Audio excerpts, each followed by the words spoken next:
ഒരിക്കൽ ഒരാൾ പറഞ്ഞു, നാം നമ്മെക്കുറിച്ച് ഒരിക്കലും മോശമായി ചിന്തിക്കരുത്.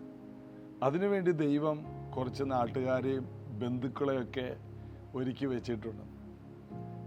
ഒന്ന് നോക്കിയാൽ അത് വാസ്തവമാണ്. എന്നാൽ ദൈവം അങ്ങനെ ആരെയും ഒരുക്കി വെച്ചിട്ടില്ല. ഈ സമൂഹത്തിൻ്റെ സ്വഭാവം അങ്ങനെയാണ്, മോശമായി ചിന്തിക്കുന്നൊരു സമൂഹം. നമുക്കെതിരെ ദൈവം ആരെയും മോശമായി വെച്ചിട്ടില്ല. എന്നാൽ ദൈവത്തിൻ്റെ ശത്രുവായ പിശാച് നമുക്ക് വിരോധമായതുകൊണ്ട് അവൻ പല കാര്യങ്ങളും അങ്ങനെ വെച്ചിരിക്കുന്നതാണ്. അപ്പോൾ ജീവിതത്തിൽ മറ്റുള്ളവർ നമ്മെക്കുറിച്ച് എന്തു പറയുന്നു എന്നോർത്ത് നമ്മൾ ആകുലപ്പെടേണ്ട. ബൈബിൾ നമ്മെക്കുറിച്ച് എന്ത് പറയുന്നു? യേശുവിനെ കർത്താവും രക്ഷകനുമായി സ്വീകരിച്ച ഒരു ദൈവ പൈതൽ, ആ ദൈവ പൈതലിനെ കുറിച്ച് ബൈബിൾ എന്തു പറയുന്നു? ക്രിസ്തുവിലായാൽ പുതിയ സൃഷ്ടി എന്ന് പറയുന്നു. ദൈവത്തിൻ്റെ മകൾ, മകനെന്ന് പറയുന്നു. ദൈവത്തിൻ്റെ രാജ്യമെന്ന് പറയുന്നു. പത്രോസ് പറയുന്നു, രാജകീയ പുരോഹിത വർഗം, വിശുദ്ധ വംശം, സ്വന്തം ജനം. ആരുടെ? ദൈവത്തിൻ്റെ സ്വന്തം ജനമെന്ന് പറയുന്നു. സ്വർഗത്തിലെ പൗരന്മാരെന്ന് പൗലോസ് പറയുന്നു. നാട്ടുകാരെന്തും പറയട്ടെ, ബന്ധുക്കളെന്തും പറയട്ടെ, വിരോധികൾ എന്തെല്ലാം പറഞ്ഞാലും അതൊന്നുമല്ല നമ്മൾ. എന്നാൽ നമുക്ക് ചില സമയങ്ങളിൽ ചില വിഷമങ്ങളൊക്കെ ഉണ്ടാകും. ആ സമയത്ത് അവരതിന് ഒത്തവണ്ണം ചില കളിപ്പേരുകളും നമുക്ക് വേണ്ടി അവർ ഉണ്ടാക്കിയെടുക്കും. എന്നാൽ ആ പേരെല്ലാം മാഞ്ഞുപോകും. അതെല്ലാം ദൈവം തൻ്റെ അനുഗ്രഹത്താൽ കാറ്റിൽ പറത്തിക്കളയും. ദൈവം വിശ്വസ്തൻ. ദൈവത്തോടു കൂടെ നടക്കുന്ന, ദൈവത്തിൽ ആശ്രയിക്കുന്ന ഒരാൾ ലജ്ജിച്ചു പോകില്ല. യേശുവിൽ ആശ്രയിക്കുന്ന ഒരാൾക്കും പരാജയപ്പെടാനും കഴിയില്ല. കാരണം ക്രിസ്തീയ ജീവിതം ഒരു വിജയത്തിലാണ് ആരംഭിക്കുന്നത്. യേശു ഒരു വിജയത്തിലാണ് സഭയെ തുടങ്ങിയത്. വാഴ്ചകളെ, അധികാരങ്ങളെ ആയുധവർഗം വെപ്പിച്ച് ക്രൂശിന്മേൽ ജയോത്സവം. യേശുവിൻ്റെ ഏറ്റവും ഒടുവിലത്തെ കാര്യം ഒരു വൻ വിജയമാണ്. ആ വിജയത്തിൽ നിന്ന് ആരംഭിച്ചതാണ് ദൈവസഭ. ഓരോ ദൈവ മക്കൾ, യേശുവിനെ സ്വീകരിച്ച ഓരോ വിശ്വാസിയും. അതുകൊണ്ട് ജീവിതത്തിൽ വരുന്ന നിന്ദകളും മറ്റുള്ളവർ പറയുന്ന അഭിപ്രായങ്ങളെയും വില കൊടുക്കാതെ ദൈവം നമ്മെക്കുറിച്ച് എന്ത് വില കൽപ്പിക്കുന്നുവോ ആ വില മാത്രം നമുക്ക് വേണ്ടി കൊടുക്കാം. നമ്മെ തന്നെ നമുക്ക് നന്നായി മതിക്കുവാൻ ഇനിയുള്ള നാളുകളിൽ കർത്താവ് കൃപ തരട്ടെ. ഈ വചനങ്ങളൊക്കെ നമുക്ക് തരുന്ന യേശുവിനെ ചേർന്ന് പാടി ആരാധിക്കാം. അസാധ്യങ്ങൾ സാധ്യമേ, ദേവാ ഉങ്ക വാർത്തയാലേ. അസാധ്യങ്ങൾ സാധ്യമേ, ദേവാ ഉങ്ക വാർത്തയാലേ. அசையாத மலை கூட அசைந்திடுமே, அமராத புயல் கூட அமர்ந்திடுமே. அசையாத மலை கூட அசைந்திடுமே, அமராத புயல் கூட அமர்ந்திடுமே.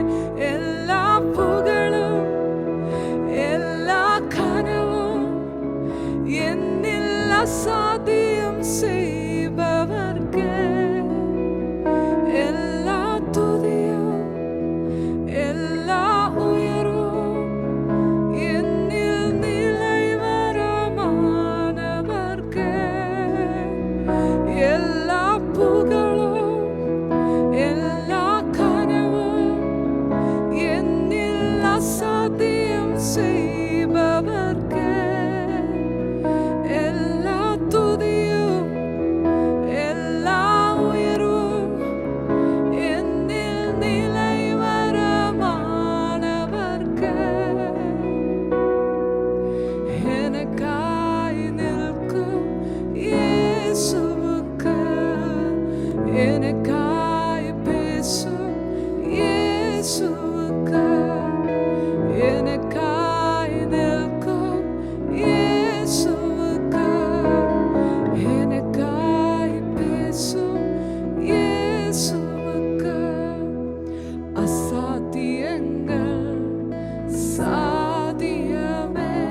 அசாத்தியம் செய்பவர்க்கு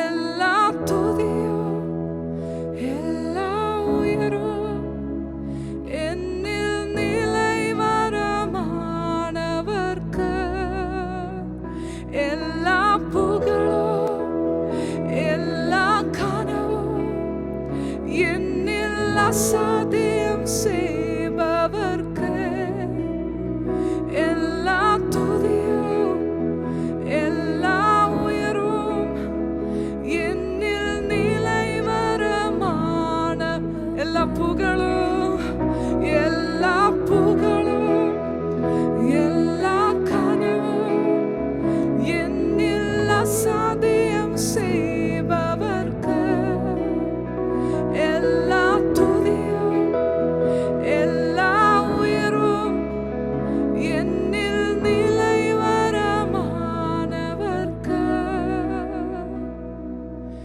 எனக்காய் நிற்கும் இயேசுவுக்கு எனக்காய் பேசும் இயேசுவுக்கு எனக்காய் நிற்கும் இயேசுவுக்கு எனக்காய் பேசும் இயேசுவுக்கு. യോഹന്നാന്റെ സുവിശേഷം 18-ാമത്തെ അധ്യായത്തിൽ 4-ാമത്തെ വാക്യം വരെ നമ്മൾ പറഞ്ഞു. 4-ാം വാക്യം എങ്ങനെയാണ്? യേശു തനിക്ക് നേരിടുവാനുള്ളത് എല്ലാം അറിഞ്ഞ് പുറത്തു ചെന്നു. നിങ്ങൾ ആരെ തിരയുന്നു എന്ന് അവരോട് ചോദിച്ചു. യേശുവിനെ തിരഞ്ഞ്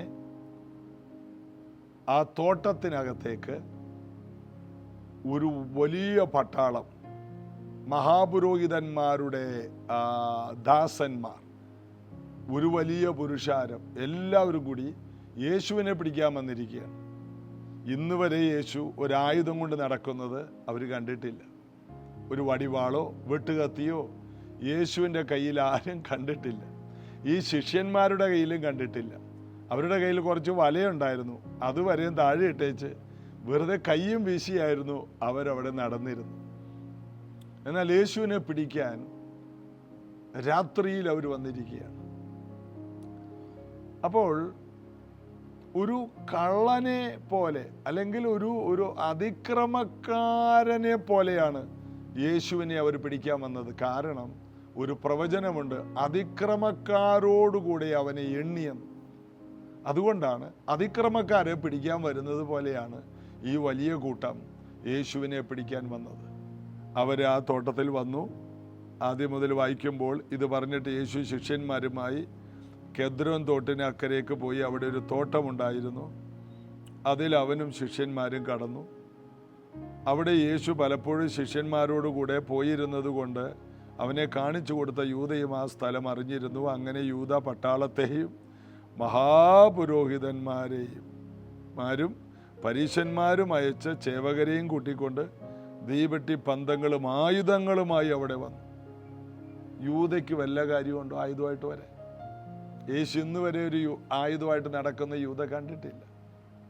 യേശുവിൻ്റെ കയ്യിലുള്ള പൈസ പോലും യൂദയുടെ കയ്യിലാണ്. യേശു വെറും കയ്യും വീശി നടക്കുന്ന ഒരാളാണ്. എന്നാലും ഒരു പ്രവചനത്തിൻ്റെ നിവർത്തിക്ക് വേണ്ടിയാണ് അതങ്ങനെ സംഭവിച്ചത്. എന്നാൽ 4-ാം വാക്യത്തിൽ യേശു തനിക്ക് നേരിടുവാനുള്ളതെല്ലാം അറിഞ്ഞ് പുറത്തു ചെന്നു.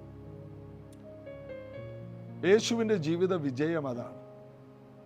പെട്ടെന്ന് ഇവരെ കണ്ടപ്പോൾ യേശു പകച്ചു പോകുന്നില്ല, യേശു ഓടുന്നില്ല, യേശു നിലവിളിക്കുന്നില്ല, യേശു രക്ഷപ്പെടാൻ ശ്രമിക്കുന്നില്ല. എന്തുകൊണ്ടാണ്? തനിക്ക് നേരിടാനുള്ളതെല്ലാം യേശു അറിഞ്ഞു. ഒരു കാര്യം സംഭവിക്കുന്നതിന് മുമ്പ് യേശുവിന് അത് നേരത്തെ അറിയുവാൻ പിതാവ് പ്രത്യേകമായി ഒരു വരം കൊടുത്തിട്ടുണ്ട്. വെളിപ്പാട്, മറഞ്ഞിരിക്കുന്ന കാര്യം വെളിപ്പെട്ട് കിട്ടുവാൻ, അടുത്തതെന്ത് സംഭവിക്കാൻ പോകുന്നു എന്ന് അത് സംഭവിക്കുന്നതിന് മുമ്പേ യേശുവിനെ അറിയാൻ കഴിയുമായിരുന്നു. ഈ ഒരു കൃപ യേശുവിന് ഉള്ളതുകൊണ്ട് സംഭവിക്കാൻ പോകുന്നതെല്ലാം നേരത്തെ അറിഞ്ഞതുകൊണ്ട് യേശുവിന് ആ വിഷയത്തിൽ ഒരു വെപ്രാളമില്ല.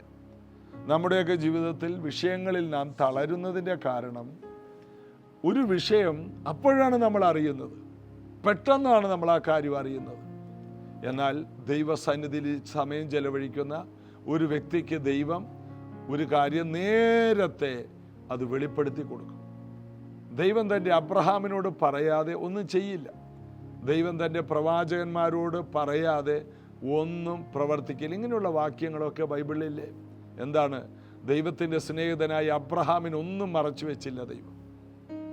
ദൈവത്തിൻ്റെ സ്നേഹിതൻ, ദൈവത്തോടുകൂടെ സമയം ചെലവഴിക്കുന്നവർക്ക് ഒരു കാര്യം വരുന്നതിന് മുമ്പേ അറിയാൻ കഴിയും. അതെത്ര വലിയ ഒരു അനുഗ്രഹമാണ്. ഒരു സംഭവം സംഭവിക്കാൻ പോകുന്നു, അതിനു മുമ്പേ നേരത്തെ കാര്യങ്ങൾ നമുക്ക് ദൈവം പറഞ്ഞു തരും. അപ്പോൾ നമുക്ക് അതിൽ ഉറച്ച് പ്രാർത്ഥിക്കുവാനും അതിനെ നേരിടാനുള്ള ശക്തി നമ്മൾ പ്രാപിച്ചിരിക്കും. വർഷങ്ങൾക്ക് മുമ്പ് ഞങ്ങൾ സുവിശേഷ വേല തുടങ്ങുമ്പോൾ, ഞങ്ങൾ വിവാഹം കഴിച്ചിറങ്ങിയ സമയത്ത് എൻ്റെ ഭാര്യ ബീന ഒരു സ്വപ്നം കണ്ടു. ഞങ്ങൾ കുടുംബമായിട്ട് ഒരു വലിയ കയറ്റം കയറി, ഭാരമേറിയ വണ്ടി കയറ്റം കയറുന്നത് പോലെ ഞങ്ങൾക്ക് മുന്നോട്ട് പോകാൻ കഴിയുന്നില്ല. വളരെ വിഷമിച്ച് പിറ്റേ ദിവസം രാവിലെ സ്വപ്നം കണ്ട് രാവിലെ എന്നോട് പറഞ്ഞു, നമ്മൾ വലിയ ഒരു കയറ്റം കയറാൻ പോവുകയാണ്, വലിയ ഒരു പ്രശ്നത്തിലേക്ക് നമ്മൾ കയറാൻ പോവുകയാണ്. അത് പറഞ്ഞു. അടുത്ത ദിവസങ്ങളിൽ പ്രാർത്ഥിക്കാൻ തുടങ്ങി, കർത്താവ് ഏത് കയറ്റമാണ്, ഏതൊരു വിഷയം വരുന്നുണ്ടല്ലോ, അങ്ങ് അനുവദിക്കുന്നതാണല്ലോ, അത് ദൈവം അനുവദിച്ച് പിന്നത്തേതിൽ ആ കയറ്റം കഴിഞ്ഞാൽ ഒരു വലിയ താഴ്വര വരുന്നു. ആ സമയത്ത് ഞങ്ങൾ കടന്നുപോയ ഒരു 1-2 വർഷം ഞങ്ങൾ കടന്നുപോയത് വളരെ വളരെ കയറ്റങ്ങളായിരുന്നു. ആര് സഹായിക്കാനില്ല, അനേക പ്രശ്നങ്ങൾ, ജനിച്ച കുഞ്ഞിന് ആരോഗ്യ പ്രശ്നങ്ങൾ, ആശുപത്രികളിൽ മാറി മാറി കയറുന്നു. അപ്പോൾ ഇതെല്ലാം, അതിൽ നിന്നെല്ലാം ദൈവത്തിന് എന്തോ ഞങ്ങളെ പഠിപ്പിക്കാനുണ്ടായിരുന്നു. ആ കയറ്റം കയറി ആ മനോഹരമായ ഒരു ഇറക്കം പിന്നത്തേതിൽ ഉണ്ടെന്ന് കണ്ടതുപോലെ തന്നെ പിന്നത്തേതിൽ കുറേ അനുഗ്രഹങ്ങളിലേക്കും ദൈവം ഞങ്ങളെ നടത്തി. അപ്പോൾ ഒരു കയറ്റം മാത്രമല്ല വെച്ചിരുന്നത്, ഒരു കയറ്റം കഴിഞ്ഞാൽ ഒരു നല്ല ഇറക്കമുണ്ട്. ഇത് ശ്രദ്ധിക്കുന്ന പലരോടും ദൈവാത്മാവ് ഈ വിഷയത്തിലൂടെ സംസാരിക്കുന്നുണ്ട്. നിങ്ങളോട് ദൈവം ഇടപെടും. നിങ്ങൾ ഇന്ന് പോകുന്ന പലതും നിങ്ങൾ പ്രാർത്ഥിച്ചിരുന്നെങ്കിൽ ദൈവം നിങ്ങൾക്കത് നേരത്തെ വെളിപ്പെടുത്തി തരുമായിരുന്നു. ഇവിടെ നമ്മൾ വായിച്ചത് കണ്ടു, യേശു തനിക്ക് നേരിടുവാനുള്ളത് എല്ലാം അറിഞ്ഞു പുറത്തു ചെന്നു. അപ്പോൾ നമ്മൾ അതിന് ഒരു റീസൺ പറയും, അത് യേശു അല്ലേ? യേശു പൂർണ്ണ മനുഷ്യനാണ്. ക്രിസ്തുവാണ് ദൈവം. ദൈവം മനുഷ്യനായി വന്നപ്പോൾ യേശു പൂർണ്ണ മനുഷ്യനാണ്. അതുകൊണ്ടാണ് ക്രൂശിൽ മരിക്കാൻ കഴിഞ്ഞത്. ക്രിസ്തുവിന് മരിക്കാൻ കഴിയില്ല. ക്രിസ്തു ദൈവമാണ്, ദൈവപുത്രനാണ്. അപ്പോൾ യേശു എന്ന ഒരു ശരീരത്തിൽ ക്രിസ്തു വന്നതാണ് യേശു ക്രിസ്തു. അതുകൊണ്ടാണ് പത്രോസ് പറഞ്ഞത്, നിങ്ങൾ ക്രൂശിച്ച ഈ യേശുവിനെ ദൈവം കർത്താവും ക്രിസ്തുവുമാക്കി വെച്ചു. യേശുവിനെ ക്രൂശിക്കാൻ കഴിയും, കാരണം യേശു പൂർണ്ണ മനുഷ്യനാണ്, ക്രിസ്തുവോ പൂർണ്ണ ദൈവമാണ്. അതുകൊണ്ടാണ് ആരാണ് കടന്നു പോകുന്നത്? ഒരു കുരുടനായ മനുഷ്യൻ വഴിയിലിരുന്നു കൊണ്ട് ചോദിച്ചു. അപ്പോൾ അവർ പറഞ്ഞു, നാട്ടുകാർ പറഞ്ഞു, നസറേയനായ യേശു. എന്നാൽ ആ കുരുടൻ ആ വാക്ക് പറയുന്നില്ല. അവൻ വിളിച്ചത് ദാവീദ് പുത്ര എന്നാണ്. എന്നോട് കരുണ തോന്നണമേ. നസറേയനായ യേശുവിനെ ഒന്നും ചെയ്യാനില്ല. എന്നാൽ ദാവീദിന്റെ പുത്രനായി ഈ ഭൂമിയിലേക്ക് വന്ന രാജാവായി പറന്നവന് കാര്യമായിട്ട് കാര്യങ്ങൾ ചെയ്യാനുണ്ട്. അതുകൊണ്ട് ആ കുരുടൻ അങ്ങനെ വിളിച്ചു. ഉറക്കെ ഉറക്കെ വിളിച്ചപ്പോൾ യേശു നിന്നു. അവനെ വിളിക്കാൻ പറഞ്ഞു. ഞാൻ നിനക്ക് എന്ത് ചെയ്തു തരണം? കർത്താവേ, എനിക്ക് കാഴ്ച വേണം. നിന്റെ വിശ്വാസം പോലെ നിനക്ക് ഭവിക്കട്ടെ. ഉടനെ അവന് കാഴ്ച വന്നു. യേശുവിനെ അനുഗമിച്ചു. അവൻ യേശുവിൻ്റെ നല്ലൊരു ശിഷ്യനായി മാറി. അല്ലെങ്കിലോ ജീവിതകാലം മുഴുവനും ആ വഴിയിലിരുന്ന് ഭിക്ഷയാചിച്ച് ഒരു ദിവസം ഒരു പട്ടി ചത്ത് കിടക്കുന്നത് പോലെ വഴിയിൽ കടത്തിണ്ണയിൽ ചത്ത് കിടക്കേണ്ട, മരിച്ചു കിടക്കേണ്ട ഒരു മനുഷ്യൻ ഒരു വലിയ ശിഷ്യനായി മാറി. എന്താ കാരണം? യേശു ആരെന്നറിഞ്ഞ് യേശുവിനെ കർത്താവ് എന്ന് വിളിച്ചു. അതുകൊണ്ടാണ് യേശുവിനെ കർത്താവും രക്ഷകനുമായി സ്വീകരിക്കുമ്പോഴാണ് നാം രക്ഷിക്കപ്പെടുന്നത്. യേശു മരിച്ചു, യേശു ക്രിസ്തു. അതുകൊണ്ട് ദൈവം അവനെ ഉയർത്തി, ആ നാമത്തിനൊരു മാന്യത കൊടുത്തു. അതുകൊണ്ട് യേശു ക്രിസ്തു, ദൈവം യേശു എന്ന രൂപത്തിൽ ഭൂമിയിൽ വന്നതുകൊണ്ട് ഈ ഭൂമിയിൽ ആ നാമം പറഞ്ഞ വിടുതലാണ്. എല്ലാ നാമത്തിലും മേലായ നാമം എന്ന ഒരു പദവിയിലേക്ക് യേശു ഉയരാനിടയായി. അതുകൊണ്ട് സ്വർലോകരും ഭൂലോകരും അധോലോകരും എല്ലാവരും യേശു കർത്താവിൻ്റെ മുമ്പിൽ മുട്ടുമടക്കും. എല്ലാ നാവും യേശു കർത്താവെന്ന് ഏറ്റു പറയുമെന്ന്. എല്ലാ നാവും യേശു ആശാരിയെന്ന്, തച്ചനെന്ന് ഏറ്റു പറയുമെന്നല്ല, യേശു ഒരു മനുഷ്യനെന്ന് ഏറ്റു പറയുമെന്നല്ല, യേശു കർത്താവ്. കർത്താവ് എന്ന് പറഞ്ഞാൽ എബ്രായ ലേഖനം 1:3 പറയുന്നത് പോലെ സകലത്തെയും തൻ്റെ ശക്തിയുള്ള വചനത്താൽ വഹിക്കുന്നവൻ, സകലത്തെയും നിയന്ത്രിക്കുന്ന ഭരണകർത്താവ്. അതാണ് കർത്താവ്. അതിൻ്റെ അർത്ഥം രാജാവെന്ന അർത്ഥമുണ്ട്, ദൈവമെന്ന അർത്ഥമുണ്ട് കർത്താവ് എന്ന വാക്കിൽ. കർത്താവേ എന്നൊരു വിളിക്കുമ്പോൾ ശിഷ്യന്മാർ യേശുവിനെ ഗുരുവെന്നല്ല വിളിച്ചത്. ഗുരു എന്ന് പറഞ്ഞാൽ ഒരു പരിധിയുണ്ട്. ഒരു മനുഷ്യൻ വേറൊരു മനുഷ്യനെ പഠിപ്പിക്കുന്നു. എന്നാൽ അവർ യേശുവിനെ കർത്താവെന്ന് വിളിച്ചു. തോമസ് അപ്പോസ്തലൻ, അദ്ദേഹം യേശു ഉയർത്തെഴുന്നേറ്റ് ശിഷ്യന്മാരുടെ മുമ്പിൽ വന്നപ്പോൾ, ആ 10 പേരുടെ മുമ്പിൽ വന്നപ്പോൾ, യൂദ മരിച്ചുപോയി, ബാക്കി 10 പേര്, ഒരാൾ തോമസ് ഇല്ലായിരുന്നു. എന്നാൽ ഈ 10 പേര് പറഞ്ഞു, ഞങ്ങൾ യേശുവിനെ കണ്ടു, യേശു ഞങ്ങളുടെ അടുത്ത് വന്നു. തോമസ് പറഞ്ഞു, ആ വിലാപ്പുറത്ത് വിരലിടാതെ, ആ മുറിവുകൾ കാണാതെ ഞാൻ വിശ്വസിക്കില്ലെന്ന്. പിന്നീട് തോമസ് ഉള്ള സമയത്ത് യേശു വന്നു. തോമസേ, വിരലിട്, നോക്ക്. അതായത് യേശു ഉയർത്തെഴുന്നേറ്റ ശേഷം 40ഓളം ദിവസം ഇവരെ വിശ്വസിപ്പിക്കുകയാണ്, ഞാൻ ഉയർത്തെഴുന്നേറ്റ് ജീവിക്കുന്നു. ഭൂമിയിൽ ആരും ഉയർത്തെഴുന്നേറ്റിട്ടില്ല, ഞാൻ ഉയർത്തെഴുന്നേറ്റു. അങ്ങനെ തോമസ് വിരലിട്ടില്ല. തോമസ് പറഞ്ഞു, എൻ്റെ കർത്താവും എൻ്റെ ദൈവവുമായുള്ളവേ എന്ന് വിളിച്ചു. എൻ്റെ കർത്താവാണ്, എൻ്റെ ദൈവമാണ്. യേശുവിനെ ആദ്യമായിട്ട് കർത്താവും ദൈവവും എന്ന് പറഞ്ഞത് തോമസാണ്. ആ തോമസിനെ കർത്താവ് മലയാളികളായ നമ്മുടെ നാട്ടിലേക്ക് വിട്ടു. അദ്ദേഹം ഈ മണ്ണിൽ വന്ന് ഒത്തിരി വേലകൾ ചെയ്തു. ഈ മലയാളം അറിയാത്ത, പഠിക്കാത്ത ഈ നാട്ടിൽ വന്ന് അദ്ദേഹം വന്ന് ശുശ്രൂഷ ചെയ്യാൻ തുടങ്ങിയപ്പോൾ അത്ഭുതങ്ങളും അടയാളങ്ങൾ കൊണ്ട് ഈ കേരളത്തെ ഇളക്കിമറിച്ചു. ജനങ്ങൾ കൂട്ടമായി രക്ഷിക്കപ്പെട്ട് സ്നാനപ്പെട്ട് യേശുവിനോട് ചേർന്നു. പരിശുദ്ധാത്മാവിൻ്റെ വലിയ ചലനമുണ്ടായി. അതുകൊണ്ട് കേരളം ഇന്നും ഉണർവിൻ്റെ ഈറ്റില്ലമായിട്ട് നിൽക്കുകയാണ്. ഉണർവിൻ്റെ തറവാടാണ് ഇന്ത്യയിലെ. എവിടെ ചെന്നാലും മലയാളികൾ, ഏത് വലിയ സഭയുടെയും പുറകിൽ ഒരു മലയാളി ഇവിടെ ഒരു കൈ സ്പർശനമുണ്ടാകും. കാരണം തോമസ് ലീഗ് ഇവിടെ വന്നതാണ്. കേരളമാണ് തോമസിനെ 2 കൈ നീട്ടി സ്വീകരിച്ചത്. അപ്പോൾ ഈ നാടിന് അതുപോലൊരു അനുഗ്രഹമുണ്ട്. അതുകൊണ്ട് മലയാളികളെ, നിങ്ങൾ എവിടെ ചെന്നാലും അനുഗ്രഹിക്കപ്പെടും. കാരണം തോമസ് അപ്പോസ്തലനെ യേശു അയച്ചപ്പോൾ കേരളം സ്വീകരിച്ചു. അതുകൊണ്ട് മലയാളിക്ക് അങ്ങനെ ഒരു ബ്ലെസ്സിങ് ഉണ്ട്.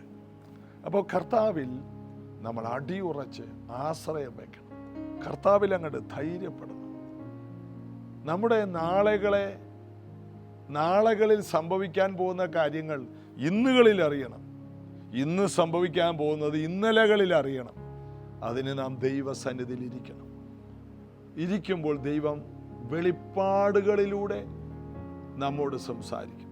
ചിലപ്പോൾ സ്വപ്നത്തിലായിരിക്കും നടക്കാൻ പോകുന്ന കാര്യം. ദൈവം ഇന്നതുപോലൊരു സംഭവം ഉണ്ടാകാൻ പോകുന്നു.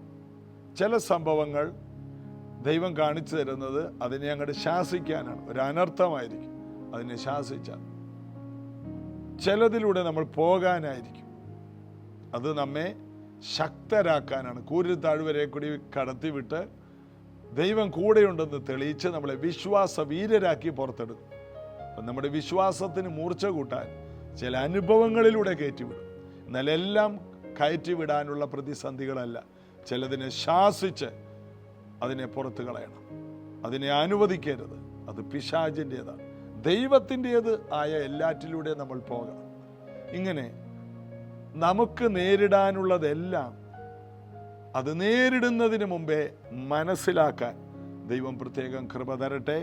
നമുക്ക് പ്രാർത്ഥിക്കാം. യേശുവിൻ്റെ നാമത്തിൽ ഞങ്ങൾ ഒരുമിച്ച് കൂടുന്നത് കർത്താവിൻ്റെ നാമ മഹിമയ്ക്കാകയാൽ ഇന്ന് ഇത് കേട്ട ഓരോ പ്രിയപ്പെട്ടവർക്കും അവരുടെ ജീവിതത്തിൽ സംഭവിക്കാൻ പോകുന്നത് സംഭവിക്കുന്നതിന് മുമ്പേ വെളിപ്പെടുത്തി കൊടുക്കുന്ന കർത്താവിൻ്റെ കയ്യിലേൽപ്പിക്കുന്നു.